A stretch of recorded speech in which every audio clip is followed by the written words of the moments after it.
Padayong makasinati og mga mapanganuron nga kalangitan ug pag-uwan sa mga parte sa Luzon karong adlaw tungod sa low pressure area nga naapil sa Intertropical Convergence Zone matud sa Pag-asa. Sigon sa Pag-asa nga kaganinang alas 4 sa buntag, ang LPA nasigpatan sa 330 kilometers east-southeast sa Baler, Aurora. Nasagol kini sa ITZZ nga nakaapekto sa Central ug Southern Luzon.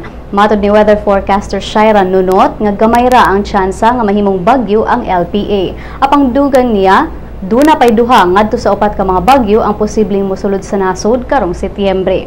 Alang karong adlaw, matod sa Pag-asa nga makasinati og mapanganuron nga kalangitan inubanan sa kasarangan nga pag-uwan ug isolated thunderstorms ang Central Luzon ug mga probinsya sa Quezon, Quirino ug Isabela. Samtang ang kasarangang parte o kasagarang parte sa nasod, lakip ang Metro Manila, makasinati og maayong panahon nga inubanan og mapanganuron nga kalangitan nga dunay isolated thunderstorms.